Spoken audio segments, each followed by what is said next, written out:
नमस्कार साथियों, स्वागत है आपका एग्जाम साधक में। आइए आज हमें क्या पढ़ना है उसकी जानकारी प्राप्त करते हैं। सबसे पहले पीछे क्या पढ़ा उसके बाद तो यह हमें बताना ही है। हम आज जो पढ़ने वाले हैं वह जो आधुनिक इतिहास से रिलेटेड राजवंश है मध्य प्रदेश के, उनको जानने वाले हैं। अब हम बात करते हैं पीछे क्या हमने पढ़ा है। तो पीछे बहुत सिंपल सा क्रम में चला रहा हूँ, सीरीज चला रहा हूँ। वह यह है कि हम राजवंश पढ़ रहे हैं, उसमें हमने प्राचीन कालीन राजवंश को अलग से पृथक से बांट रखा है। उसके अलावा मध्यकालीन राजवंशों को अलग से हमने कंप्लीट किया है। उसके अलावा अब हम तीसरे खंड की ओर आ गए हैं राजवंश के, जो कि आधुनिक कालीन राजवंश है ना। इतिहास के विभाजन को प्रॉपर तरीके से बांट कर पढ़ते हैं तो हमें बहुत अच्छा समझ में आ जाता है। तो आज हम क्या पढ़ने वाले उसकी चर्चा करने वाले हैं। हम आज मध्य प्रदेश में जो भी आधुनिक काल के अंतर्गत जो आपके राजवंश थे उनकी चर्चा करेंगे। वो कौन कौन से हैं, क्या पृष्ठभूमि रही, आइए एक मैप के द्वारा हम यहाँ पर समझ लेते हैं। ये कुछ हमारा मध्य प्रदेश का एक मानचित्र है। इसमें हमने पीछे क्या पढ़ा है, प्राचीन कालीन राजवंशों के नाम यदि आपको याद हो, आपने यदि मेरा लेक्चर देखा है, जिन्होंने देखा है अच्छी बात है, जिन्होंने नहीं देखा तो उनको भी देखिए आप। बहुत बढ़िया तरीके से क्रमबद्ध तरीके से मैंने कंप्लीट करवाया है उनको, एमपीपीएससी को विशेष फोकस करके, है ना।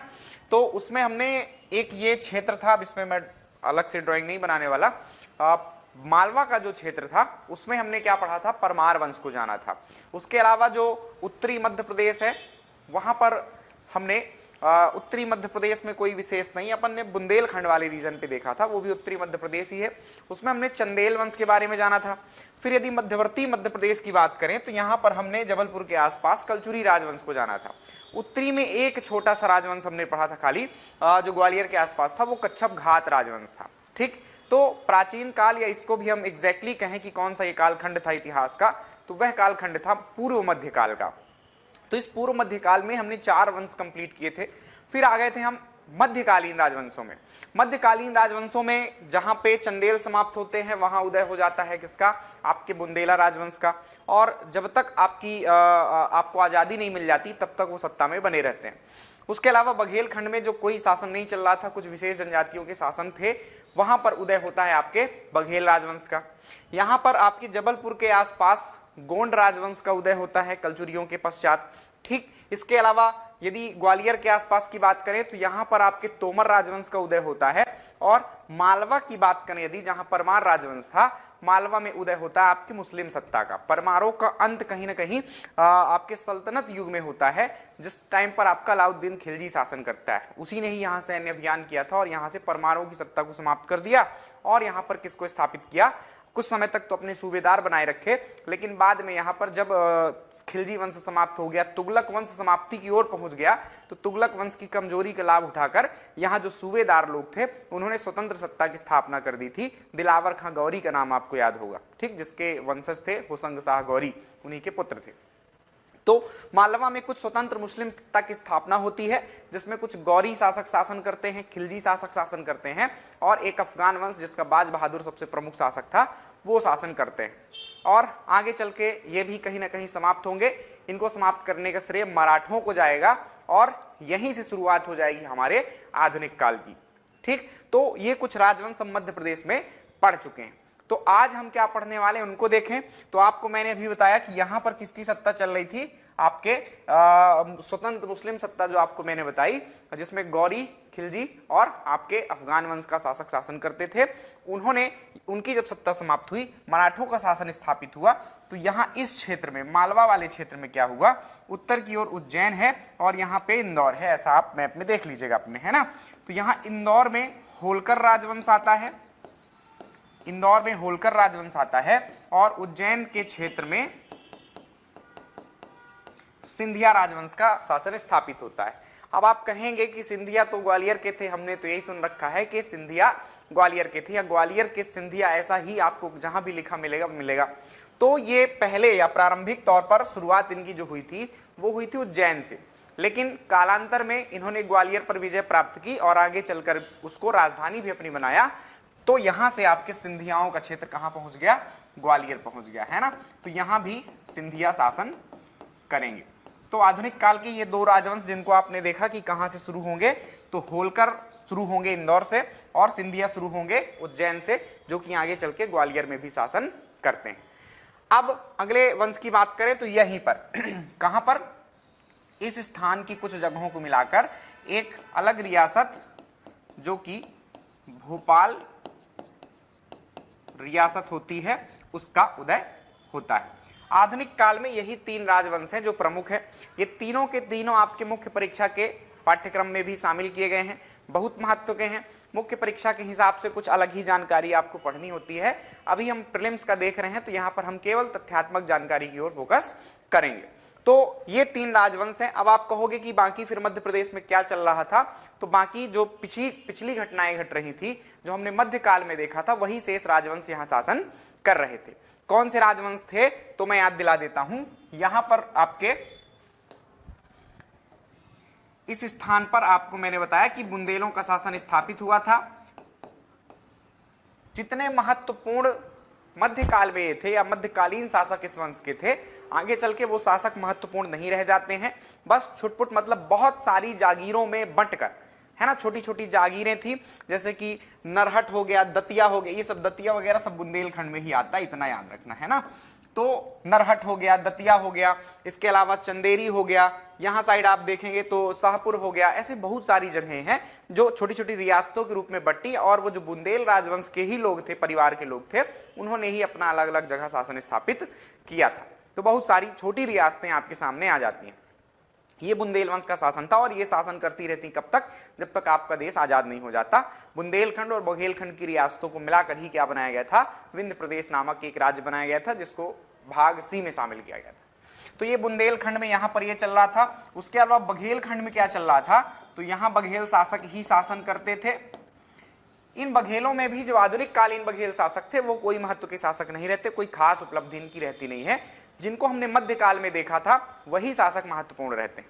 तो यहाँ पर हमको इन्हें अलग से पढ़ने की आवश्यकता है नहीं, हमने वही जो पढ़ना था पढ़ लिया है। यहाँ नीचे की तरफ अब जो शेष भाग आपको दिखाई दे रहा है, यहाँ क्या चल रहा था, तो यहाँ गोंड वंश का शासन था, आपको पता है। गोंड वंश के शासन के पश्चात गोंड भी जैसे बुंदेलों का हस्र हुआ, बहुत सारी छोटी रियासतों में बटे, वैसे ही बुंदेलों के अधीन जो 52 गढ़ थे, उन छोटे छोटे गढ़ों में उन्हीं के परिवार के सदस्यों ने अपनी जागीर के रूप में शासन स्टार्ट कर दिया था। तो छोटी छोटी जागीरों में वो शासन करते रहे थे। लेकिन अंग्रेज आ जाते हैं, और 1861 के बाद ये केंद्र यहाँ पर नागपुर हुआ करता था, है ना। मराठे आएंगे अभी, मराठों ने कुछ अपने राज्य को बहुत बृहद स्तर पर बांट दिया था। नागपुर के आसपास का जो क्षेत्र था वो भोसले शासकों को दिया गया था, तो इनके अधीन बहुत सारा क्षेत्र आ गया था, और कुछ छुटपुट जगहें जो थी वहां पर आपकी गोंड वंश के शासन करते रहे थे। लेकिन आगे चल के अंग्रेजों ने क्या किया, भोसले शासकों को प्रतिस्थापित किया, और यहाँ पर स्वयं अपनी प्रत्यक्ष इकाई जो है तो स्थापित की, मतलब एक राज्य के रूप में इसकी स्थापना कर दी थी। शायद आपने सुना हो, जिसे मध्य प्रांत कहते थे, और आगे चल के उसका नाम मध्य प्रांत एवं बरार हो जाता है। शायद आपने सीपी एवं बरार सुना हो, ठीक। तो ये स्थिति होती है यहाँ पर, मतलब इस इलाके में आप कह दें कि क्या हो रहा था, तो इस इलाके में क्या थे, अंग्रेज थे। कौन थे, अंग्रेज, ब्रिटिशर्स का शासन हो गया था। इसको भी हम आधुनिक काल में ही देखने वाले हैं।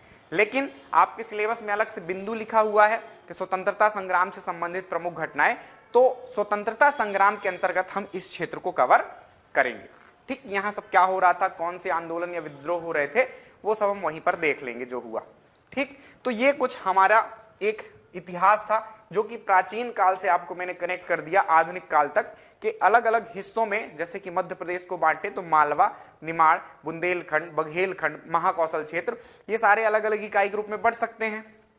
तो इनका अलग अलग आपको इतिहास समझना हो तो आप बड़े आराम से इनका अलग अलग इतिहास पढ़ सकते हैं, क्योंकि शुरू से ही अंत तक मैं आपको कनेक्ट करता आ रहा हूं, ताकि कोई भी अपना कंसेप्ट खराब ना हो। चलिए, तो हम शुरू करने वाले हैं। यहां से होलकर राजवंश पढ़ेंगे, देन सिंधिया राजवंश पढ़ेंगे, देन भोपाल राजवंश पढ़ने वाले हैं। तो अब इनकी थोड़ा सा पृष्ठभूमि समझ लें कि ये होलकर यहां पर कैसे आ गए, क्या इतिहास में घटनाएं घट रही थी जिससे यहां पर होलकर्स का उदय हो गया, सिंधिया राजवंश का उदय हो गया, और भोपाल राजवंश का उदय हो गया, ठीक है।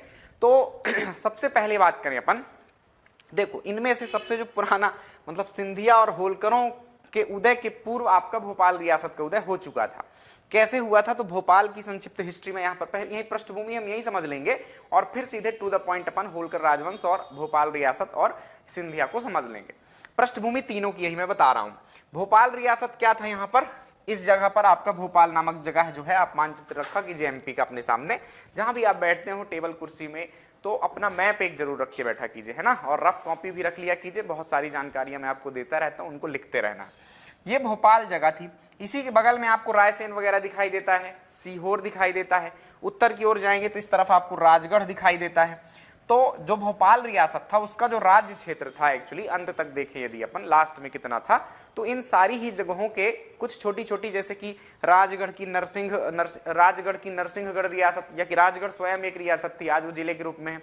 उसके अलावा इधर रायसेन की, इधर सीहोर की, कई रियासतों से मिलकर बना था, कई छोटी छोटी रियासतों से एक बड़ी रियासत बनी थी। कौन सी? भोपाल रियासत। कैसे यहां पर ये अस्तित्व में आई? आपका 1723-24 ईस्वी के आसपास इसका अस्तित्व में आता है। होलकर और सिंधिया का अस्तित्व जो शुरू होता है 1731 में होता है। तो हम जो सबसे पहले आया उसकी चर्चा कर लें, फिर बाकी इनकी चर्चा कर लेंगे, ठीक है। क्या हुआ था यहां पर भोपाल रियासत में?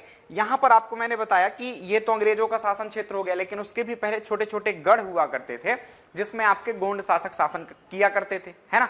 अंतिम महत्वपूर्ण शासक जो गोंड वंश में हमने पढ़ा था वो हृदय शाह था। उसके बाद फिर वो रियासतें बहुत भागों में बढ़ जाती हैं।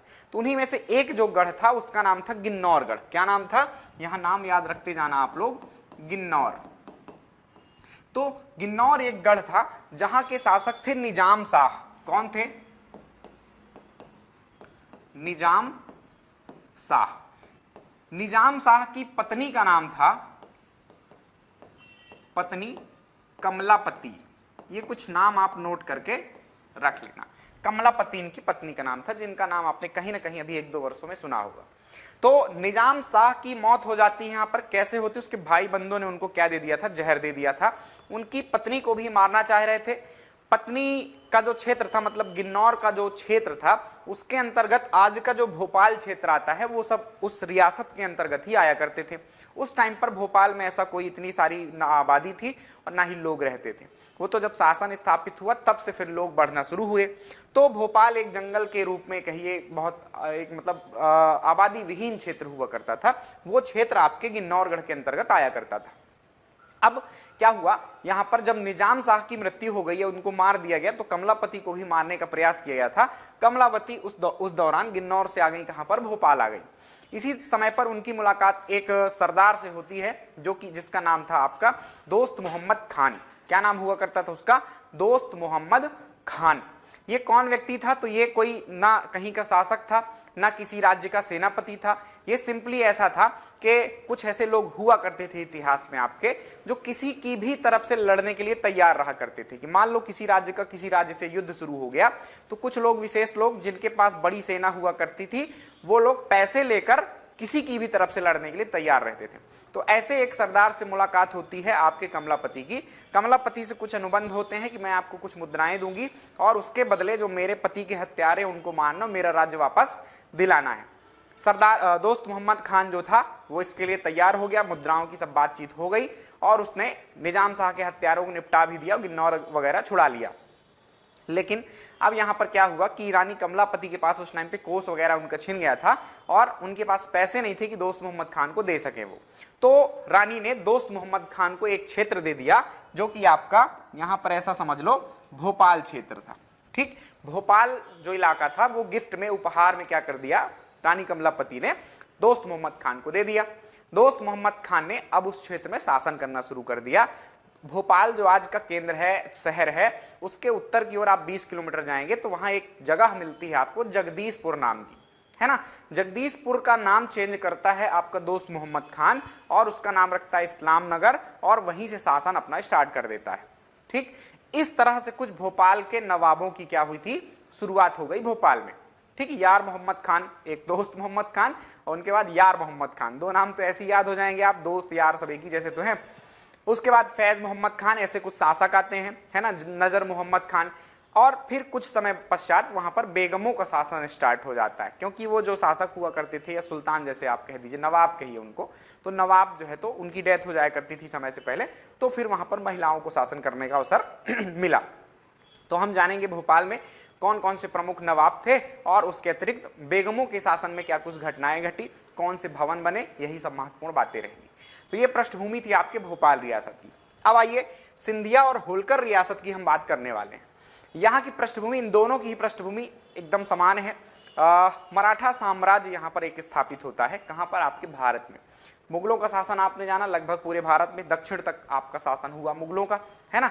पर उन्हीं के शासन के दौरान, मुगलों के शासन के दौरान ही, जैसे औरंगजेब के काल में आप जानते हैं कि शिवाजी का उदय होता है। एक छोटी सी जागीर के हेड थे आपके उनके पिता, लेकिन उस जागीर को बढ़ाने का काम आपके शिवाजी ने किया। वहीं के लोकल जो भील वगैरह थे या कि और दूसरे जाति के लोग थे, उन सबको उन्होंने एकत्र किया और एक एक करके क्या किया, कई सारे गढ़ों पर जो दक्षिण भारत के थे मुगलों के, उन पर कब्जा करना शुरू कर दिया। इसी टाइम पे निजाम का भी शासन हुआ करता था, तो निजाम से और औरंगजेब से उनकी टक्कर होती रहती थी। एक एक करके बहुत सारे गढ़ उन्होंने जीत लिए और रायगढ़ नामक जगह को अपनी राजधानी बनाई और वहीं से उनकी सत्ता की स्टार्ट होती है शिवाजी की, है ना। 1680 ईस्वी उनकी मृत्यु हो जाती है। उनके बाद उनके पुत्र संभाजी और फिर उसके बाद राजा राम और उसके बाद ताराबाई का शासन आता है और उसके बाद साहू जी महाराज का शासन आता है। ठीक, आपने साहू जी महाराज को देखा होगा, जो बाजीराव मस्तानी मूवी है, जो शुरुआत ही होती है उस मूवी की, वो साहू जी महाराज के दरबार से ही होती है, जिसमें पेशवा का चयन हो रहा होता है। शिवाजी ने एक व्यवस्था बनाई थी अष्टप्रधान की, उसमें एक बहुत महत्वपूर्ण पद होता था पेशवा।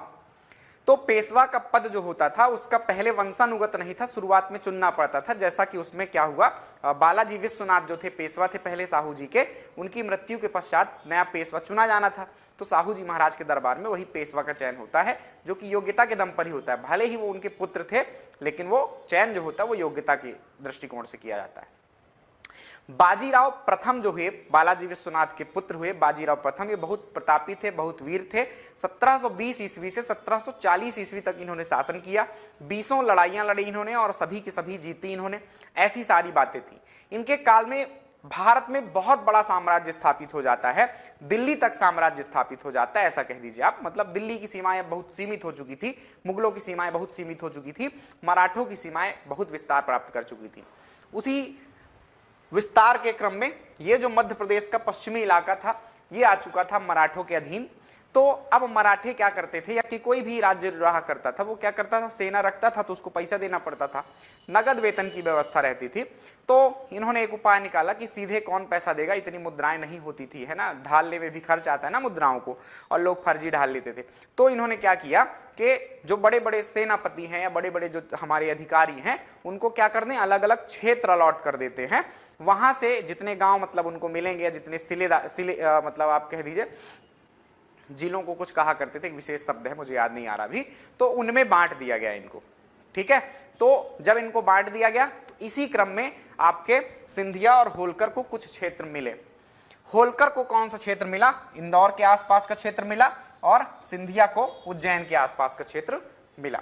तो मालवा क्षेत्र में कुछ इंदौर और उज्जैन के आसपास के क्षेत्रों में होलकर और सिंधिया राजवंश का उदय होता है। इनकी शुरुआत 1731 ईस्वी से होती है। आपको अभी मैंने डेट बताई बाजीराव प्रथम की, 1720 से 1740, तो ये उसी काल के हैं। बाजीराव प्रथम ने ही ये बंटवारा किया था, न केवल होलकर और सिंधियाओं को क्षेत्र दिया था, दो और नाम याद रखना, गायकवाड़ को बड़ौदा दिया, ये सब मराठे थे, है ना, और आपके भोसले शासकों को क्या दिया, नागपुर दिया।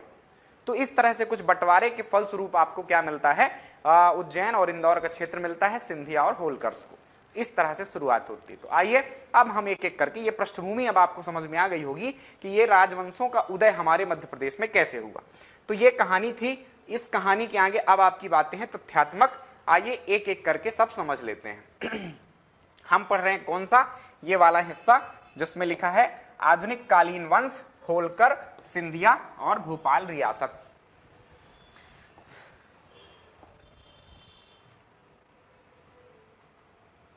होलकर से शुरुआत कर देते, कहीं से कर सकते हैं, भोपाल से भी कर सकते हैं, जो पुराना था, कोई दिक्कत नहीं। अब आपको तो बातें समझ में आ गई होंगी।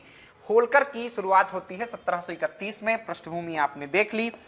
इनका जो काल है वो 1731 है। कब तक शासन करते हैं, तो जब तक हम आजाद नहीं हो जाते, और आजादी के पास पश्चात जब राज्यों का गठन हो रहा था, उन राज्यों के गठन के पश्चात जब क्या हो रहा था, आपका भारत संघ में सभी राज्य मिल रहे थे, उस टाइम तक ये शासन करते रहते हैं। क्षेत्र इनका कौन सा था, राज्य क्षेत्र कहाँ था, तो मालवा रीजन लगता था ये। और कौन सी इनकी राजधानियां थी, तो इनका जो केंद्र था वो इंदौर था। बाद में महेश्वर भी एक राजधानी बनती है, जो कि अहिल्याबाई ने बनाई थी। अब इनके प्रमुख शासकों की बात करें तो इस वंश के संस्थापक थे मल्हार राव होलकर। अब टू द पॉइंट बातें हैं। मल्हार राव होलकर के बारे में केवल इतना याद रखना है कि मल्हार राव होलकर क्या थे, आपके होलकर वंश के संस्थापक थे। और कोई बहुत बड़ी उपलब्धियां इनकी नहीं है कि बहुत महान लड़ाइयां लड़ी और बहुत कुछ किया, ऐसा कुछ नहीं। तो ये होलकर वंश के संस्थापक थे। एक बात और जोड़ सकते हैं लड़ाई, बड़ी लड़ाई के रूप में 1761 का पानीपत का युद्ध।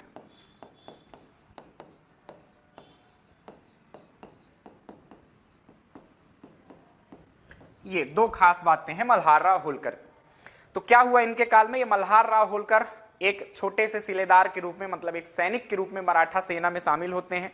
अपनी प्रतिभा के बल पर, अपनी शक्ति के बल पर इन्होंने युद्धों में अच्छा प्रदर्शन किया बाजीराव प्रथम के साथ, और धीरे धीरे अपना कद बढ़ाते गए सेना में, और एक समय आया ऐसे कि एक महत्वपूर्ण सेनापति के रूप में अस्तित्व में आ जाते हैं। और फिर बड़े बड़े सेनापतियों को ही तो अलग अलग क्षेत्र दिया जा रहा था, तो मल्हार राव होलकर को इंदौर वाला क्षेत्र दिया गया था। इंदौर को इन्होंने राजधानी बना दी और 1761 का पानीपत का युद्ध लड़ा, है ना। पानीपत के युद्ध में मराठी हार जाते हैं, आपको पता होगा। पानीपत का युद्ध मराठा साम्राज्य और अब्दुल शाह अब्दाली के साथ लड़ा गया था, अहमद शाह अब्दाली के साथ लड़ा गया था, ठीक। तो अहमद शाह अब्दाली और आपके मराठों के बीच युद्ध हुआ, बहुत खतरनाक युद्ध था। मराठों की इसमें पराजय होती है। जो ये सेनापति थे ये बच जाते हैं, नहीं मारे जाते हैं। जो केंद्रीय मराठा सत्ता थी उसके बहुत सारे सेनापति मारे जाते हैं, बहुत सारे लोग मारे जाते हैं, लेकिन ये लोग बचते हैं, वापस आते हैं अपने क्षेत्र में और एक नए तरीके से शासन करना शुरू कर देते हैं। तो ये हो गया आपका 1761 का पानी का युद्ध। इसके अलावा एक और बात याद रखना, इन्होंने ही एक बहुत अच्छा काम किया था और 1747 ईस्वी में राजवाड़ा महल का निर्माण करवाया था। क्या करवाया था? राजवाड़ा महल का निर्माण करवाया था। इंदौर की जहां भी आप तस्वीरें देखेंगे, शासन प्रशासन कहीं भी देखेंगे, राजवाड़ा महल की ही प्रतिकृति लगी होती है उसमें। तो राजवाड़ा एक केंद्र के रूप में इंदौर के माना जाता है। एक महल है जिसमें संग्रहालय भी है। होलकर इतिहास को आपको समझना है तो वहां जाना चाहिए और देखना चाहिए। यह बात थी मल्हार राव होलकर की। मल्हार राव होलकर के पुत्र का नाम जो था वह था खंडेराव होलकर। मल्हार राव होलकर के पुत्र का नाम क्या था? खंडेराव होलकर। इनका विवाह होता है अहिल्याबाई होलकर से। अब हम आगे कहानी चालू कर रहे हैं। मल्हार राव होलकर के पुत्र खंडेराव होलकर, इनका विवाह हुआ होता है किससे? अहिल्याबाई होलकर से, लोक माता अहिल्याबाई होलकर से। इनका विवाह हो जाता है, लेकिन कुछ समय बाद जब मल्हार राव जीवित रहते हैं उसी टाइम पर खंडेराव होलकर की मृत्यु हो जाती है।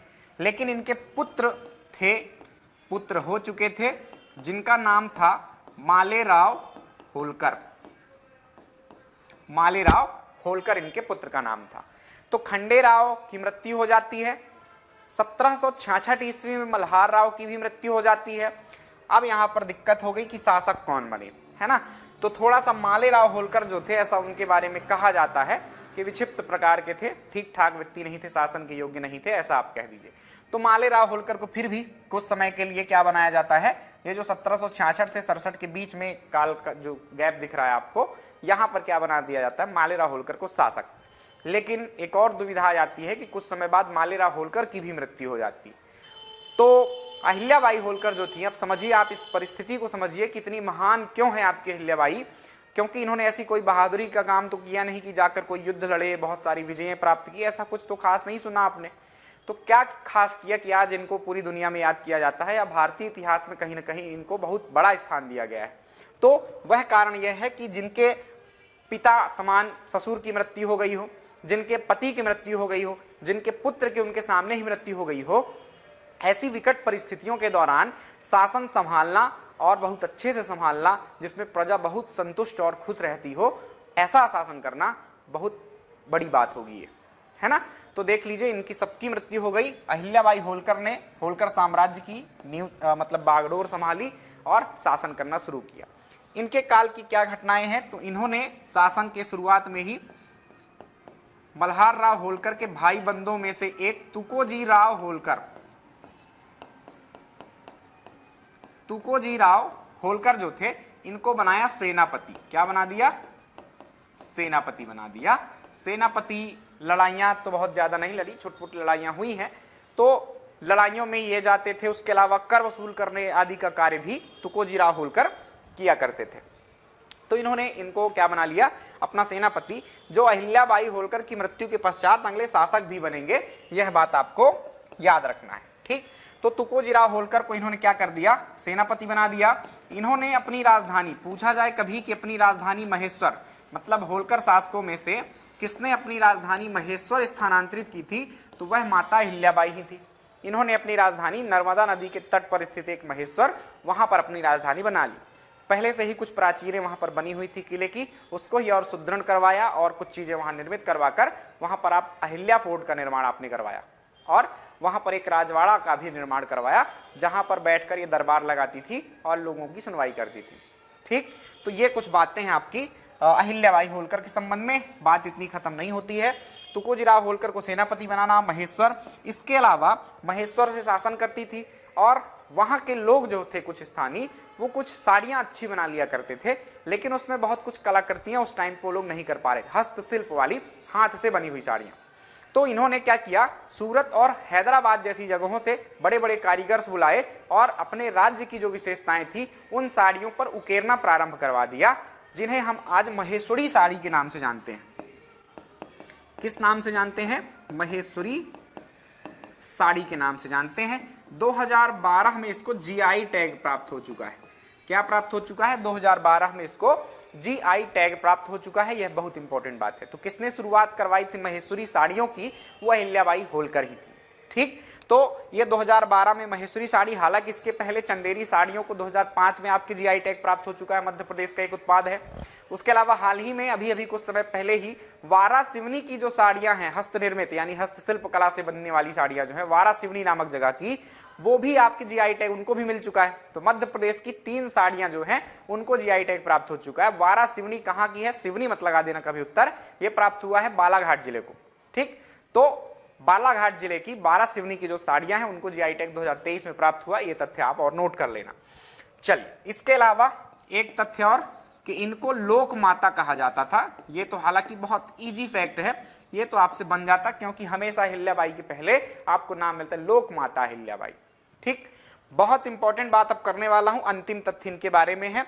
क्या तथ्य है, इन्होंने एक तो अहिल्या फोर्ट तो आप याद ही रखो, है ना, आपसे एग्जाम में तो यही पूछा जाएगा किसने बनवाया है, तो आपको सीधे सीधे याद रखना है कि अहिल्याबाई होलकर ने बनवाया, बहुत फालतू की हिस्ट्री में नहीं जाना है ना। जबकि वो अकबर के काल का था, अकबर ने उसको बनवा दिया था। तो अहिल्या फोर्ट अहिल्याबाई ने बनवाया। इसके अलावा राजराजेश्वर मंदिर है वहां पर, ये बनवाया, राजराजेश्वर मंदिर ये बनवा दिया। इसके अलावा इन्होंने, मेरी राइटिंग पे बहुत नहीं फोकस करना है, मैं इसीलिए बार बार रिपीट करता हूं, काशी विश्वनाथ का मंदिर जो है 1777 ईस्वी में इन्होंने क्या करवा दिया, बनवा दिया। ठीक, तो ये कुछ बातें हैं महत्वपूर्ण, आपको ये जब मैं बोलता रहता हूं तब नोट करना है ना, नहीं तो बाद में आप सोचो कि नोट करेंगे। तो ये मेरी जो लिखावट है वो खतरनाक लेवल की है, कहीं फारसी से कम तो नहीं ही है ना, हालांकि फारसी एक भाषा है तो लिपि नहीं। तो ये 3 चीजें इन्होंने निर्मित भी करवाई, अहिल्या फोर्ट, राजराजेश्वर मंदिर, उसके अलावा काशी विश्वनाथ का मंदिर जहां से अभी बाबा मिल गए हैं, है ना। तो ये सब बातें आपको देखना चाहिए, करंट अफेयर से भी जुड़ी हुई बात है। तो किसने निर्मित करवाया उनको, या पुनर्निर्मित करवाया, ऐसा आप याद रखिए, वो आपकी माता अहिल्याबाई ही थी। बहुत सारे काम इन्होंने करवाया। अमर क्यों है ये, आप ये समझ लीजिए थोड़ा सा बात। तो बहुत न्यायप्रिय थी, प्रजा वत्सल थी, उसके अलावा बहुत सारे निर्माण किए, धार्मिक महिला थी एक प्रकार की, है ना, भगवान शिव की अनन्य भक्त थी ये। और बहुत सारे जो भारत में शिवालय हैं या कि पवित्र नदियां हैं उन सब के किनारे घाटों का निर्माण करवाना, जो कि मुगल काल, जो कि इनके पहले के काल में शासन थे ना, मुगल काल का शासन था, तो मुगलों के काल में जहां भी मंदिरों को तोड़ा गया था उन सबका पुनर्निर्माण करवाना, न केवल मध्य प्रदेश बल्कि पूरे भारत की बात कर रहा हूं, है ना, दक्षिण से लेकर उत्तर तक, उत्तराखंड तक इन्होंने मंदिरों का पुनर्निर्माण करवाया हुआ था, कई सारे घाटों का निर्माण करवाया है। तो इस कारण से इतने सारे काम किए, धार्मिक वृत्ति की महिला थी। हमेशा आप तस्वीर जब देखोगे तो इनकी शिव जी की एक शिवलिंग लिए हुए प्रतिमा ही आप जब भी देखेंगे तो देखेंगे। तो इस तरह की कुछ महिला थी, बहुत सारे काम इन्होंने किए ऐसे। न्यायप्रिय बहुत थी, बहुत सारे अदालतों का निर्माण करवाया, सुनवाई कई बार खुद करती थी, है ना। तो इन सब कारणों के कारण आज अहिल्या माता को याद किया जाता है। चलिए, ये महत्वपूर्ण शासक हुए। इसके अलावा तुकोजीराव होलकर के बारे में आपको कोई तथ्य याद नहीं रखना है, बस अहिल्याबाई के होलकर, अहिल्याबाई के क्या थे, सेनापति बने थे और आगे चलकर इन्होंने कुछ समय के लिए आपका शासन संभाला। आगे आते हैं यशवंतराव होलकर। कौन आते हैं, यशवंतराव होलकर प्रथम लगा हुआ है ना, क्योंकि एक यशवंतराव होलकर आगे भी मिलेंगे। तो चलिए इनकी चर्चा कर लेते हैं। बस इनके संबंध में बहुत सारे तथ्य नहीं, एक एक बात है। ये जो काल है इनका, ये याद कीजिए 1798 से 1811 ईस्वी का ये काल है। इस टाइम पर भारतीय इतिहास में एक घटना घट रही थी। मराठे थे, है ना, मराठा संघ था एक। ये भले ही क्या हो चुके थे, ये ध्यान रखना, मराठा जो थे वो अलग अलग जगहों पर शासन कर रहे थे। 1761 के पानीपत के युद्ध में भी हार चुके थे, लेकिन ऐसा नहीं कि ये होलकर और सिंधिया सब अलग अलग शासन करने लगे और जो महाराष्ट्र में पुणे को केंद्र बनाकर शासन चल रहा था पेशवाओं का, वो अलग हो गया। तो अलग नहीं था, जहां भी जितने लोगों को दी गई थी भूमियां और शासन कर रहे थे, वो तो शासन केवल कर रहे थे एक सामंतवादी व्यवस्था के तहत। इनका जो एक संघ था, मराठा संघ, वो सबसे जुड़े हुए थे कि किसी पर आक्रमण होगा तो सब मिलकर ही उसका सामना करेंगे। लेकिन ऐसा वास्तव में नहीं होता है। ये इनके पतन का कारण ही सबसे प्रमुख यही है कि ये लोग आपस में ही बहुत सारी लड़ाइयां लड़ने लगे थे, है ना, कि जो अलग अलग मराठों को अलग अलग राज्य दे दिए गए, वो पुणे में अपना प्रभुत्व जमाने के लिए पेशवाओं के ऊपर आपस में ही लड़ने लगे, अपनी शक्ति का प्रदर्शन करने लगे। ऐसे सारे कामों के कारण क्या हुआ, मराठा साम्राज्य धीरे धीरे टूट गया। अंग्रेज आ चुके थे इस टाइम तक, अंग्रेजों ने इस बात का फायदा उठाया। अंग्रेज से ये लोग एक साथ कभी लड़े ही नहीं। अंग्रेजों से क्या है, इन्होंने अलग अलग युद्ध लड़े। मराठे होलकर अलग लड़ रहे हैं, सिंधिया अलग लड़ रहे हैं उनसे, पुणे के पेशवा जो थे जैसे कि बाजीराव वगैरह थे वो उनसे अलग लड़ रहे हैं, तो ये हार जाते थे और फिर संधियों को मजबूर हो जाते थे और अंग्रेज संधियां अपने हिसाब से करते थे। और एक टाइम ऐसा आता है कि ये आपके किसके अधीन हो जाते हैं, 1818 ईस्वी तक किसके अधीन हो जाते हैं, आपके अंग्रेजों के पूरी तरह से अधीन हो जाते हैं। तो यही अंग्रेज और जो मराठे थे, इनके संबंधों को देखें तो अंग्रेज मराठों के 3 युद्ध हुआ करते हैं आपके भारतीय इतिहास में। 1775 से 1782 ईस्वी तक प्रथम आंग्ल मराठा युद्ध होता है। 1802 से 1805 तक मानिए आप द्वितीय आंग्ल मराठा युद्ध होता है, और 1816 से 1818 ईस्वी के बीच तृतीय आंग्ल मराठा युद्ध होता है। 3 आंग्ल मराठे युद्ध होते हैं। ये काल मैंने आपको बताए हैं। ये किसके काल में हुए, ऐसा कभी प्रश्न आ जाए तो आप याद कर सकते हैं। ये भारतीय इतिहास में भी आप पढ़ेंगे तो उसकी चिंता की बात नहीं है। कौन सी संधियां हुई, क्या कुछ हुआ, ये भारतीय इतिहास की बात है। फिर भी एक एक करके थोड़ा सा हम देख लेते हैं। तो यशवंतराव होलकर का जब काल था 1797 से 1811, तो इस काल में आपके कौन थे, इस टाइम पे प्रथम आंग्ल मराठा युद्ध समाप्त हो चुका है, जो कि अहिल्याबाई के काल में लड़ा था। क्योंकि अहिल्याबाई की उसमें कोई भूमिका ही नहीं थी, इसलिए मैंने उनकी चर्चा भी नहीं की। मतलब प्रथम आंग्ल मराठा युद्ध 1775 से 1782 मैंने आपको बताया, तो वहां पर कोई इनकी भूमिका नहीं थी, इसलिए मैंने इनकी चर्चा की ही नहीं। द्वितीय आंग्ल मराठा युद्ध किसके काल में होगा, यशवंतराव होलकर के काल में। तो यहां आप याद रख सकते हैं आंग्ल मराठा युद्ध, है ना, ये कौन सा है, तो द्वितीय याद रख लेना। तो ये इनके काल में घटित होता है, ये एक इंपॉर्टेंट बात हो जाती है। ठीक, 1811 में इनका जब काल खत्म हो जाता है, तो 1811 से 1833 में मल्हार राव होलकर क्या करते हैं, मल्हार राव होलकर तृतीय शासक बनते हैं। इस काल में, अब अभी मैंने आंग्ल मराठा युद्ध बताया तो अब नोट नहीं कर रहा हूं, आप सीधे लिख लेना। इनके काल में कौन सा युद्ध होगा, तृतीय आंग्ल मराठा युद्ध होगा। कौन सा युद्ध होगा, क्योंकि 1811 से 33 तक है, इसी बीच में आपका 1816 से 1818 की अवधि आएगी और इनके काल में फिर तृतीय आंग्ल मराठा युद्ध हो जाता है। तो इनके नाम याद रखना कि इस टाइम पर होलकर शासक कौन थे, ऐसा कभी प्रश्न आ जाए। अगले शासक की बात करें हम, तुकोजीराव होलकर। इनको यहां आप ऐसा कर सकते हैं,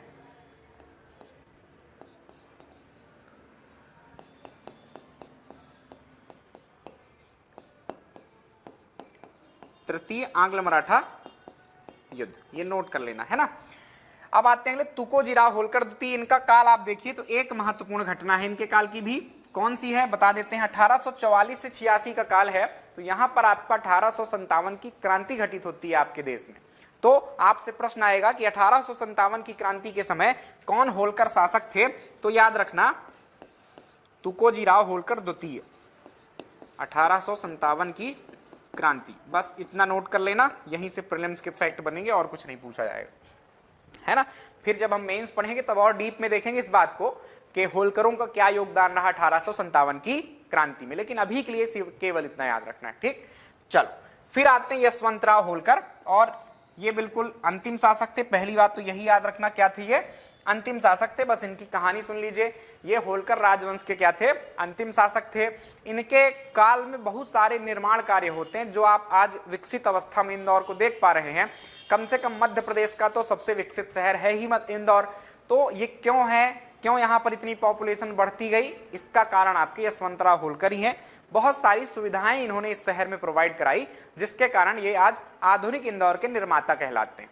ठीक, क्या निर्माण करवाया, तो इनके काल में जो आपने कभी MY हॉस्पिटल का नाम सुना हो, जब ये बना था तब आपका सबसे बड़ा अस्पताल था ये भारत, न केवल भारत का बल्कि एशिया का। आप कहोगे कि चीन वगैरह कहाँ गए, तो चीन वगैरह एकदम बहुत विपरीत परिस्थिति में थे। चीन वगैरह का उदय तो अभी 80s के दशक में हुआ है ना, 1980 के दशक में हुआ है। पहले तो बहुत खराब स्थिति में थे, भारत से भी पीछे थे। ठीक है, तो एशिया का सबसे बड़ा अस्पताल बनवाने का ऐसा कार्य किया इन्होंने। उसके अलावा इन्होंने शहर में पेयजल की व्यवस्था के लिए यशवंत सागर नामक एक तालाब बनवाया, गंभीर नदी पर। एक्चुअली एक डैम था जिसके जलाशय का नाम क्या है, यशवंत सागर जलाशय। उन्होंने गंभीर नदी पर देपालपुर के निकट आपका ये डैम बनवा दिया। उसके अलावा खेल या जो आपकी क्रीड़ाएं होती हैं उसके लिए क्या करवा दिया, होलकर क्रिकेट एसोसिएशन, जिसका आज परिवर्तित नाम आप देख पा रहे होंगे MPCA, Madhya Pradesh cricket association. तो जो मध्य प्रदेश की टीम या मध्य प्रदेश में क्रिकेट को कंट्रोल करने वाली बॉडी है, जैसे कि भारत में BCCI है, वैसे MPCA MP में है। तो वो उसकी जो पृष्ठभूमि वो कहाँ शुरू होती है, होलकर क्रिकेट एसोसिएशन से होती है। क्लियर, तो उसका निर्माण करवाया। इसके अलावा इन्होंने और क्या करवाया, तो हवाई अड्डा, आज जो सबसे बड़ा हवाई अड्डा आपके मध्य प्रदेश का है वो तो अहिल्या हवाई अड्डा ही है ना, तो उसका भी निर्माण करवाया। तो ऐसे बहुत सारे काम किए जो कि इंदौर को आधुनिकता प्रदान करने वाले थे, इसलिए इनको आधुनिक इंदौर का निर्माता कहा जाता है। कुछ अभियान भी इन्होंने अपने काल में किए थे, जिसके कारण इनको क्या कहा जाता है, नेपोलियन कहा जाता है। मध्य भारत का एक्चुअली क्या कहा जाता है इनको, नेपोलियन। भारत कहीं कहीं पर लिखा रहता है, तो भारत के नेपोलियन नहीं थे, ये मध्य भारत के क्या थे, नेपोलियन कहलाते हैं, यानी कि अपने इंदौर के या मालवा के आसपास के क्षेत्र के। ठीक, नेपोलियन कौन था, तो नेपोलियन बोनापार्ट फ्रांस का एक शासक था, जिसने बहुत सारे सैन्य अभियान किए, जिसके कारण क्या है, ये नेपोलियन नाम प्रचलित है। भारत का नेपोलियन किसे कहते हैं, तो समुद्रगुप्त को कहते हैं, यह बात आप याद रख सकते हैं। तो इस प्रकार से कथा समाप्त होती है हमारी होलकर वंश की। अगली कथा शुरू होगी आपके सिंधिया राजवंश की। ठीक, पृष्ठभूमि तो समान है, होलकर जैसी ही है, जैसे होलकरों को राज्य मिला था वैसे ही सिंधिया वंश के शासकों को भी क्या मिलता है, राज्य मिलता है मराठों से। सिंधिया वंश की भी शुरुआत या के समय, क्षेत्र, राजधानियां देख लेते हैं फटाफट। सिंधिया वंश का जो काल है वो होलकरों के समान ही है, 1731 से ही आप मान लीजिए 1948 तक, जब तक हमको आजादी नहीं मिल गई और भारत संघ का निर्माण नहीं हो गया। देन मालवा क्षेत्र, इनका जो राज्य क्षेत्र रहा वह था शुरुआत में, है ना, पहले मालवा ही था उज्जैन के आसपास। देन बाद में इन्होंने अपना विस्तार कहां कर लिया, गोपाचल क्षेत्र में कर लिया। गोपाचल क्षेत्र का मतलब ग्वालियर के आसपास का क्षेत्र है, गोपाद्री क्षेत्र भी उसको कह सकते हैं, एक पहाड़ी का नाम है गोपाद्री। ठीक, चलिए, इनकी राजधानी क्या थी, तो प्रारंभिक राजधानी उज्जैन थी, और इनकी जो दूसरी राजधानी या सबसे महत्वपूर्ण राजधानी आगे चलकर बनती है वो बनती है ग्वालियर। क्लियर, होलकरों की क्या थी, तो होलकरों की थी प्रारंभिक या के मेन राजधानी तो वही थी इंदौर ही, प्रारंभिक बस नहीं थी वो, महेश्वर आगे राजधानी हट जाती है, याद रखना, वो तो अहिल्याबाई ने सिर्फ वहां से जाकर काम किया था। आर्थिक राजधानी इंदौर ही थी, यह बात आप याद रखना होलकरों के संबंध में, हमेशा महेश्वर आ गई थी, केवल अहिल्याबाई कुछ अपने काम करती थी, बाकी शेष काम आपके इंदौर से उस टाइम पे भी हो रहे थे। चलो, तो प्रमुख शासकों की बात करें अब इस वंश के, सिंधिया राजवंश के, तो इस वंश के संस्थापक जो थे वो थे राणोजी सिंधिया। यहां से हम तथ्यात्मक बातें लिखना शुरू करते हैं। ये क्या थे, सिंधिया वंश के संस्थापक कौन थे, ऐसा कभी पूछा जाए तो ये थे आपके राणोजी सिंधिया। ये भी क्या थे, ये भी आपके सेनापति ही थे। जैसे मल्हार राव होलकर की शुरुआत हुई थी वैसे ही आपके राणोजी सिंधिया की शुरुआत हुई थी। वो भी एक सेनापति के रूप में एक महत्वपूर्ण पद प्राप्त करते हैं, और जब बंटवारा हो रहा था मराठा साम्राज्य का तो उस टाइम पे इनको उज्जैन के आसपास का क्षेत्र प्रदान किया गया था। ठीक, तो बस एक ही तथ्य इनके बारे में याद रखना है, राणोजी सिंधिया क्या थे, संस्थापक थे। अगले जो महत्वपूर्ण शासक होते हैं सिंधिया राजवंश में, बीच में एक आध और शासक आते हैं लेकिन वो महत्व के नहीं है, तो हमें मेन शासकों की बात करना है। महादजी सिंधिया का नाम बहुत सुना है, या कि इस वंश में तो सबसे प्रतापी शासक यही थे, महादजी सिंधिया। इनके काल में देखो 1761 से शुरू होता है। 1761 में क्या हुआ था आपको पता है, पानीपत का युद्ध। कब हुआ था यह याद रखना, 1761 में हुआ था। तो ये लिखने की जरूरत नहीं है, बस ये पॉइंट नोट कर लेना।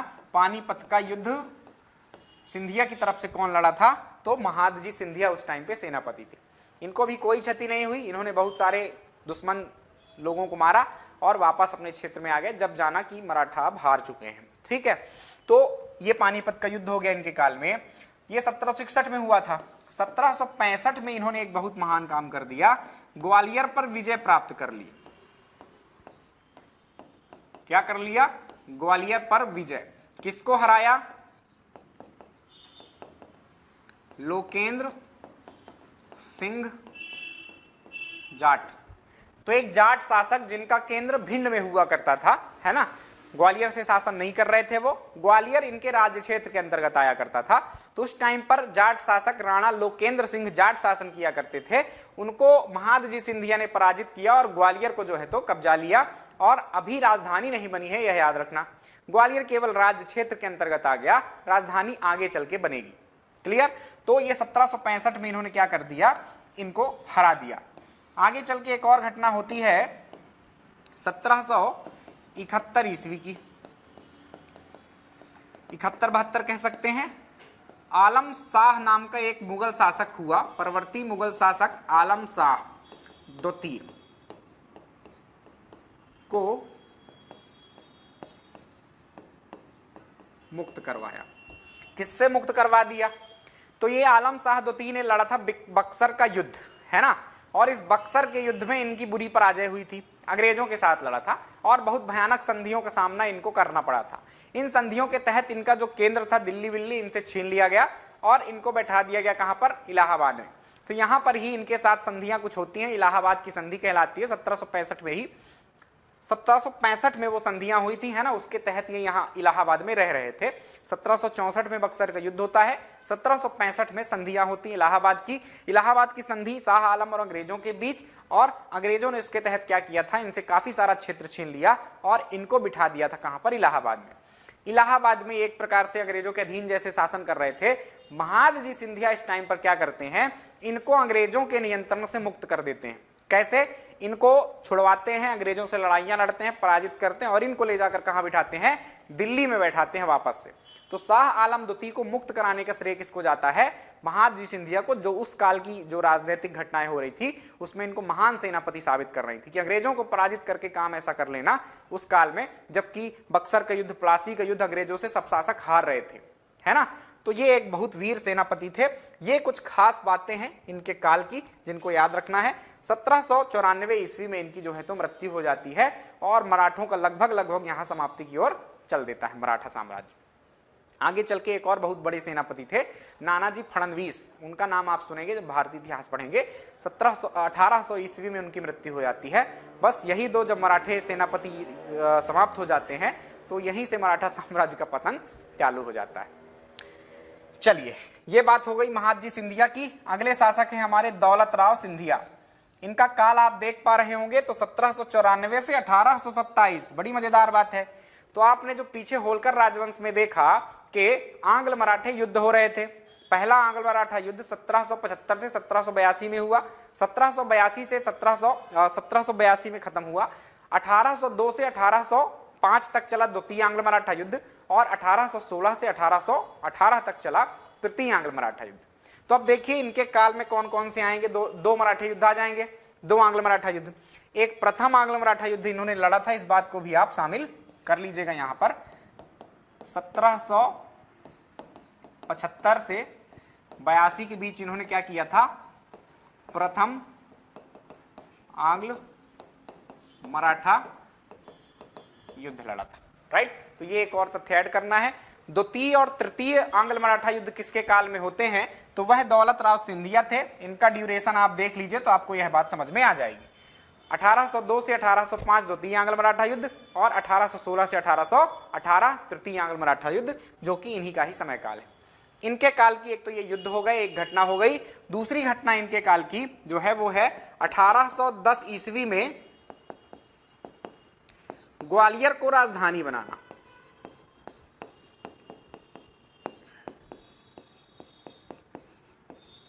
ग्वालियर को राजधानी बनाना। तो आपसे प्रश्न आएगा कि उज्जैन से ग्वालियर राजधानी स्थानांतरित करने वाले कौन से सिंधिया शासक थे? तो वो थे दौलत राव सिंधिया। यह बात याद रखना है आपको, इतना ही इंपॉर्टेंट है दौलत राव सिंधिया जी के बारे में। अगले शासक आते हैं जयाजी राव सिंधिया। जयाजी राव सिंधिया। इस बात को मिटा रहा हूं, आप स्टॉप करके वीडियो को नोट कर लेना इन बातों को। जयाजीराव सिंधिया का काल यदि आप देख पा रहे होंगे ध्यान से, तो यह काल है आपके 1857 की क्रांति का। कौन सा काल है? 1857 की क्रांति का यह काल है। तो इनके काल की यही महत्वपूर्ण घटना है कि इनके काल में क्या हुआ। या कि ऐसा प्रश्न आएगा कि 1857 की क्रांति के समय कौन सिंधिया शासक थे? तो जयाजीराव सिंधिया थे। क्या योगदान था इनका, वो मेंस का प्रश्न है। और डीप में देखेंगे कि कैसी क्या घटनाएं घट रही थी जिसमें सिंधिया ने अंग्रेजों का सपोर्ट किया है, किसका सपोर्ट किया, वो सब बाद की बातें। अभी तो केवल इतना याद रखना है कि 1857 की क्रांति में ये थे। दूसरी बात, एक महत्वपूर्ण पैलेस है जय विलास पैलेस ग्वालियर में, जय विलास महल। तो जय विलास महल का निर्माण बहुत पॉपुलर है, वो बहुत सुंदर महल है ना। उसका निर्माण करवाने का श्रेय आपके जयाजीराव सिंधिया को जाता है। जय विलास पैलेस को हम पर्यटन वाले भाग में भी देखेंगे, डीप में उसको समझेंगे कि कौन इसके आर्किटेक्ट थे, वास्तुकार थे, बाकी सारी बातें और भी है ना। चलो, माधवराव सिंधिया बस नाम याद रखना। और अंतिम शासक जो आते इस वंश के वो जीवाजीराव सिंधिया होते हैं। ये महत्वपूर्ण घटना इनके काल की बता देता हूं मैं आपको। जब इनका शासन शुरू होता है, यानी कि इनकी मृत्यु होती है माधवराव सिंधिया की, तो ये छोटे थे, बहुत छोटे थे। तो गजरा राजे सिंधिया इनकी माता का नाम था। उन्हीं को हेड बनाकर, अध्यक्ष बनाकर क्या कर दिया जाता है, यहाँ पर एक काउंसिल का गठन कर दिया जाता है जो कि शासन संचालित कर रही थी। अब उस काउंसिल ने शासन जब शुरू किया हुआ था, कुछ समय बाद 1936 में, मतलब कुछ संक्षिप्त अवधि के लिए काम किया गया। कुछ समय बाद 1936 ईस्वी में ये बड़े हो जाते हैं और इनको महाराज के सारे अधिकार दे दिए जाते हैं। इनके काल में कोई ऐसी कुछ खास घटनाएं नहीं है। एक आध आप याद रख सकते हैं कि मोती महल आपका प्रसिद्ध है, जो कि आपके इन्होंने बनवाया था। इसके अलावा इनके काल की बस यही आप बात याद रखिए कि जो भारत संघ बन रहा था हमारा आजादी के पश्चात, राज्यों का निर्माण हो रहा था और वो राज्य भारत संघ में शामिल हो रहे थे, तो उस टाइम पर सिंधिया शासक कौन थे? तो जीवाजीराव सिंधिया ही थे। इन्होंने ही हस्ताक्षर किए थे सिंधिया राजवंश को भारत संघ में मिलाने का। ये जो इंदौर और होलकर राजवंश है, इन दोनों ने ही मिलकर, इन दोनों के साथ साथ और भी इनके अधीन जो छोटी छोटी रियासतें थी, उन सब ने मिलकर एक प्रांत मतलब बना था यहाँ पर। उसका नाम था मध्य भारत प्रांत। और वो मध्य भारत जो प्रांत था, उसमें जो राज प्रमुख नियुक्त किए गए थे वो जीवाजीराव सिंधिया ही थे। उप राज प्रमुख यशवंतराव होलकर, जो कि अंतिम शासक थे होलकर वंश के, उनको बना दिया गया था। ये पॉलिटी जब शुरू करेंगे तो ये सब पृष्ठभूमि अपन विधानसभा के पहले सब देखेंगे। अभी के लिए इतना याद रखिए कि भारत संघ में क्या हुआ, आपके सिंधिया शासक जीवाजीराव सिंधिया ने हस्ताक्षर किए अपने राज्य को मिलाने के लिए। क्लियर? चलिए, और राज प्रमुख भी बने थे ये। तो ये बात हो गई हमारी खत्म सिंधिया राजवंश की। आइए अब आगे बढ़ते हैं। ये जय विलास पैलेस है, इसको आप देख सकते हैं। अगला राजवंश है हमारा भोपाल रियासत, जहां के शासकों को क्या कहते थे हम? इस्लाम शासक थे, तो इनको नवाब के नाम से पुकारा जाता था, भोपाल नवाब। तो जानते हैं क्या है भोपाल नवाबों की कहानी। भोपाल नवाबों की पृष्ठभूमि में बता चुका हूं कि कैसे कमलापति से उपहार में मिला था आपका दोस्त मोहम्मद खान को भोपाल वाला रीजन। यहां पर इन्होंने अपनी राजधानी जगदीशपुर को इस्लाम नगर के नाम से बसाया और यहीं से शासन करना प्रारंभ कर दिया। अब क्या होता है, कब से शुरुआत हो जाती है इनकी? तो ये संक्षिप्त अवधि लिखी हुई है कि 1724 ईस्वी में यह घटना होती है और इसको राज्य मिलता है दोस्त मोहम्मद खान को। 1949 ईस्वी में ये भारत संघ में शामिल होते हैं। ये बाद में शामिल होते, भोपाल भारत संघ में शामिल होने के लिए तैयार नहीं हो रहा था, वो स्वतंत्र रहना चाह रहा था। 1949 में बाद में शामिल होता है। इनके राज्य क्षेत्र में क्या क्या था? तो भोपाल तो था ही, जो कि केंद्र था। उसके आसपास का क्षेत्र जैसे सीहोर, आष्टा, खिलचीपुर, गुन्नौरगढ़ है ना, और देवीपुरा, इसके अलावा नरसिंहगढ़, ऐसे छोटी छोटी रियासतों को मिलकर बड़ी रियासत एक बनी थी भोपाल रियासत। कौन कौन से जिले आते थे? तो ये याद रखना, सीहोर की कुछ रियासतें, रायसेन की रियासतें और राजगढ़ की रियासतें, और भोपाल तो था ही। ठीक, इन सारे राज्यों जिलों को मिलाकर आज के उस टाइम पर भोपाल रियासत बना हुआ था। इनकी राजधानी क्या थी? तो प्रारंभिक राजधानी देखो याद कर लेना, इस्लाम नगर, जिसका नाम क्या था? जगदीशपुर था। मजेदार बात यह है, कुछ समय पहले ही, जो कि वर्तमान में ट्रेंड चल रहा है सभी राज्यों में नाम चेंज करने का, तो जगदीशपुर जो कि इस्लाम नगर था, उसका नाम वर्तमान में फिर से जगदीशपुर कर दिया गया है ना। दोस्त मोहम्मद खान ने इस्लाम नगर कर दिया था, आज तक चला रहा था, लेकिन उसका नाम शिवराज सरकार ने क्या कर दिया? वापस से चेंज कर दिया है और इसका नाम वापस से जगदीशपुर कर दिया गया है। राइट, आगे चल के ये केंद्र बनता है आपका भोपाल और भोपाल से शासन करने लगते हैं सभी शासक। इस वंश के संस्थापक कौन थे? बस इतना याद रखना है, दोस्त मोहम्मद खान, और कैसे इनको राज्य मिला था यह भी आपको पता है। तो ये याद रखना है कि इस वंश के संस्थापक दोस्त मोहम्मद खान थे। आगे के शासक है, इनकी कोई जानकारी महत्वपूर्ण नहीं, नाम इंपॉर्टेंट है, बस याद रखना, यार मोहम्मद खान और नवाब फैज मोहम्मद खान, इनके तक आपको काल याद रखना है। इसके बाद भी कुछ शासक बनते हैं, लेकिन अब हमको जो महत्वपूर्ण होंगे वही पढ़ेंगे। यहाँ पर महत्वपूर्ण शासक जो होते हैं वो बेगमें होती हैं यहाँ की, उनके काल की कुछ एक आध दो घटनाएं हैं, उनको ही जान लेना है, प्रीलिम्स में यहीं से प्रश्न आते हैं। तो आइए शुरू कर लेते हैं। पहली नवाब हमारी कौन थी? नवाब कुदसिया बेगम। 1819 से 1837 ईस्वी तक शासन करती हैं ये।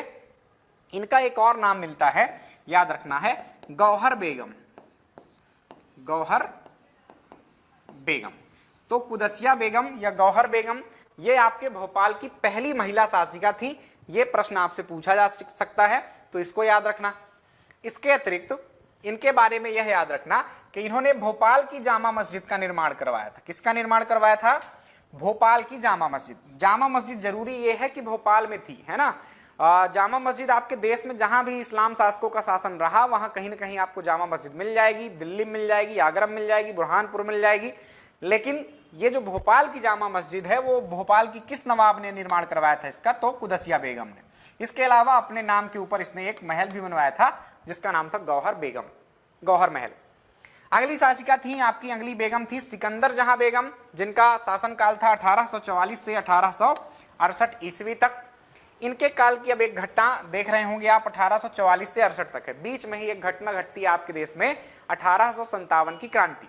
तो आपसे प्रश्न यह आता है कि 1857 की क्रांति में भोपाल में कौन बेगम थी? तो वो थी आपकी सिकंदर जहां बेगम। सबसे ज्यादा जो पूछे जाने की संभावना वो इन्हीं के बारे में, जैसे कि होलकर, सिंधिया, भोपाल नवाब, ये सब हम पढ़ रहे हैं। बघेल आप देख रहे होंगे, बुंदेल। तो इनमें से जिसमें सबसे ज्यादा संभावना है कि कौन थी 1857 की क्रांति के समय कौन शासक था किसी वंश का, तो वो इनके बारे में ही पूछे जाने की संभावना है, जरूर याद रखना, क्योंकि इन्होंने अंग्रेजों का प्रॉपर समर्थन किया था इसलिए। तो ये फैक्ट हो गया। इसके अलावा इन्होंने मोती महल और मोती मस्जिद का निर्माण भोपाल में करवाया था। मोती मस्जिद और मोती महल भी भारत में बहुत जगह पर है। आपको भोपाल वालों का नाम याद रखना है कि भोपाल में किसने बनवाया था? तो सिकंदर जहां बेगम थी उन्होंने बनवाया था। इसके अतिरिक्त अगली शासिका होती हैं हमारी शाहजहां बेगम। कौन थी? शाहजहां बेगम, जिनका टेन्योर था 1868 से 1901। तो शाहजहां ने अपने नाम पर, शाहजहां बेगम ने अपने नाम पर शाहजहानाबाद नामक एक नगर का निर्माण करवाया। उसके अतिरिक्त ताजुल मस्जिद जो बहुत प्रसिद्ध है, न केवल मध्य प्रदेश में बल्कि पूरे ही भारत में। क्यों प्रसिद्ध है? क्योंकि ये बैठक क्षमता के दृष्टिकोण से भारत की सबसे बड़ी मस्जिद है। तो ताजुल मस्जिद का निर्माण इन्होंने 1877 में करवाया। एक्चुअली इन्होंने निर्माण शुरू करवाया था, कुछ निर्माण कार्य हो गए थे, किंतु वास्तव में फिर जनता की मांग के ऊपर 1970 से 80 के बीच में इस मस्जिद का निर्माण पूरा करवाया, आजादी के पश्चात, है ना। तो पहले ये इन्होंने निर्माण ही शुरू करवाया था, यह तथ्य याद रखना है। कैखसरो जहां बेगम, इनके बारे में प्रश्न यह है कि यह अंतिम नवाब थी, अंतिम बेगम थी, मतलब ऐसा याद रखना। नवाब तो आगे आएंगे भी, अंतिम बेगम थी, यह याद रखना। तो ये जो अंतिम बेगम थी इनका नाम क्या है? कैखसरो जहां बेगम। इनके दो और नाम मिलते हैं, इनका नाम एक सुल्तान जहां बेगम भी मिलता है और इनको सरकार अम्मा के नाम से भी जाना जाता है।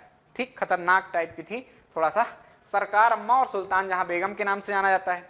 इन्होंने भोपाल में एक महल का निर्माण करवाया, शौकत महल, जो कि आज नगर निगम का कार्यालय है। उसके अलावा नूर उस सबा नामक एक महल का भी निर्माण करवाया है इन्होंने। ये पूरे ही शासकों ने बहुत सारे महलों का निर्माण करवाया है। ये तो थोड़ा इंपॉर्टेंट महल है इसलिए इनके नाम आ रहे हैं, सबके जरूरी नहीं कि सब नाम बोले जाएं, पर छोटे छोटे बहुत सारी इमारतें इन्होंने बनवाई है। इसी के कारण ही तो भोपाल को राजधानी भी बनाया गया है। भाई भोपाल क्या था? कुछ नहीं था अस्तित्व इसका, भोपाल का कोई बहुत बड़ा नगर नहीं था, है ना। इंदौर था, भोपाल था, जबलपुर था, आपके छत्तीसगढ़ के कुछ क्षेत्र थे, बिलासपुर था, ये सब बहुत बड़े बड़े नगर थे जिनको बनाया जा सकता था राजधानी। भोपाल से तो कहीं ज्यादा ही बड़े थे, किंतु भोपाल को क्यों बनाया गया? क्योंकि लगभग केंद्र में था और उसके अतिरिक्त यहाँ पर इतनी सारी इमारतें थी कि हमको उस टाइम पर पैसा खर्च करने की जरूरत नहीं थी। हम लोग क्या करते कि सीधे आकर शिफ्ट हो जाना था, शिफ्ट कर देना प्रशासन को। क्लियर? तो हमारी राजधानी बन गई भोपाल, नागपुर से चीजें यहाँ आ गई। आगे बात करें, अलीगढ़ मुस्लिम यूनिवर्सिटी है। अलीगढ़ की स्पेलिंग सुधार लेना, स्पेलिंग नहीं एक्चुअली, ठीक। अलीगढ़ मुस्लिम विश्वविद्यालय है, इसकी प्रथम चांसलर भी आपकी कैखुसरो जहां बेगम रही। इनकी मृत्यु हो जाती है। इनकी मृत्यु के पश्चात इनके लड़के बिटवा क्या बनते हैं, नवाब हमीदुल्लाह खान। ये थे अगले शासक। नवाब हमीदुल्लाह खान महत्वपूर्ण है, नाम याद रखना। यही आजादी के टाइम पर जो घटनाएं हो रही थी वो, अभी तो कम से कम आपको शासक याद ही हो जाएंगे। आपसे पूछा जाता है प्रश्न आपके सिलेबस में मेंस के, ऐसा ही लिखा हुआ कि ये सब जो शासक थे या नवाब यानी जो राजवंश दिए हुए हैं, इनका जब से शासन शुरू होता और आजादी तक क्या किया इन्होंने, कैसे शामिल हुए ये सब राज्य, वो सब घटनाएं आपसे आती हैं मेंस में। ठीक, लिखा होगा शब्द, आप देख लेना। 1926 में अपनी माता कैखुसरो जहां बेगम की मृत्यु के पश्चात ये शासक बनते हैं और यही आपके भोपाल के अंतिम सत्तारूढ़ नवाब हुए। लंदन में गोलमेज सम्मेलन हुआ। ये सब कौन सा काल है, तो आजादी के लिए जब संघर्ष चल रहा था तब का काल है। अंग्रेजों ने एक बैठक आयोजित की थी ब्रिटेन में ही, जिसमें अलग अलग पार्टियों के या संगठनों के क्या बुलाए जा रहे थे, आपके प्रतिनिधि बुलाए जा रहे थे चर्चा करने के लिए कि भारत में क्या करना चाहिए, है ना, कि आपको डोमिनियन रिपब्लिक कर दें या कि आपको स्वतंत्रता दे दें, क्या कर दें, क्या चाह रहे हो तुम लोग, है ना। तो उसके लिए बहुत सारे दल, जैसे कि मुस्लिम लीग था, कांग्रेस थी, है ना, तो उसमें से मुस्लिम लीग के एक प्रतिनिधि के तौर पर आपके लंदन में ये गोलमेज सम्मेलन अटेंड करने गए थे। ये एक तथ्य है। चैम्बर ऑफ प्रिंसेस, जो प्रिंसेस का मतलब प्रिंसली स्टेट्स के जो हेड थे, जो रजवाड़े थे उस टाइम पर और नवाब थे छोटे मोटे, उन सबका एक संगठन बना हुआ था। जैसे आज कृषक मजदूरों का या कि कृषकों का या कि आपके अलग अलग वर्ग के लोगों का क्या है, अलग अलग संगठन है, राष्ट्रीय स्तर के भी हैं, राजकीय स्तर के भी हैं। उसी तरह तो उस टाइम पर प्रिंसली स्टेट्स के हितों को ध्यान में रखने के लिए एक आपका चैम्बर ऑफ प्रिंसेस करके एक संगठन था, जिसके ये 2 बार चांसलर बन चुके थे। मतलब जो भी पूरे भारत में उस टाइम पर रियासतें थी, उनका जो एक संगठन था, संघ था, उसके हेड थे एक प्रकार से। तो जब भी प्रिंसली स्टेट्स के बारे में भारत सरकार को निर्णय लेना होता था तो कहीं ना कहीं से चर्चा करनी होगी। तो ये बहुत मतलब बड़े व्यक्तित्व रहे, आप ऐसा कह सकते हैं। माउंटबेटन से इनके बड़े अच्छे संबंध थे, मतलब इन्हीं सब कारणों से। और उसके अलावा मुस्लिम लीग के हेड जो मोहम्मद अली जिन्ना थे, उनके भी बड़े अच्छे संबंध थे। ठीक, चलिए 1949 में इन्होंने ये जो भोपाल स्टेट था उसको भारत संघ में मिला दिया। पहले ये पार्ट सी का हिस्सा हुआ करता था इनका स्टेट आजादी के बाद। ये बातें थी कुछ। अब इनकी मृत्यु के बाद इनकी बिटियां थी, आबिदा सुल्तान थी, साजिदा सुल्तान थी, है ना, ये सब थी। बड़ी बेटी आबिदा सुल्तान थी, वो पाकिस्तान चली जाती हैं। साजिदा सुल्तान जो है तो यहाँ की नवाब के तौर पर, मतलब अब नवाब का तो पद था नहीं, पर अगले जो उत्तराधिकारी थे इनकी संपत्ति के, वो आपकी कौन बनती है, साजिदा सुल्तान। ये कोई मतलब की बात नहीं है, आप मत याद रखना। चलिए, ये बातें समाप्त हो गई प्यारे बच्चों हमारे भोपाल के नवाबों की।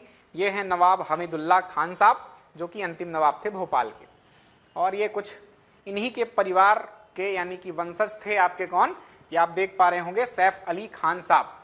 नवाब हमीदुल्लाह खान के जो बेटियां थी, एक तो चली गई आबिदा सुल्तान, कहाँ, पाकिस्तान, और दूसरी बेटी साजिदा सुल्तान थी। उनका जो विवाह हुआ था वो पटौदी खानदान से हुआ था, हरियाणा के आसपास का क्षेत्र है ना, पटौदी रियासत, इफ्तियार अली खान पटौदी से। तो साजिदा सुल्तान और इफ्तियार अली खान पटौदी जो थे उनके पुत्र हुए, जिनका नाम था मंसूर अली खान पटौदी। मंसूर अली खान पटौदी का विवाह होता है अभिनेत्री आपके शर्मिला टैगोर से। ये तस्वीर है उनकी। इनसे ही पुत्र होते हैं आपके सैफ अली खान साहब। तो ये कुछ संबंध है। इनकी संपत्तियां हैं भोपाल और आसपास की जगहों पर, जो कि सुप्रीम कोर्ट में केस भी चल रहा है कि इनकी है कि नहीं है।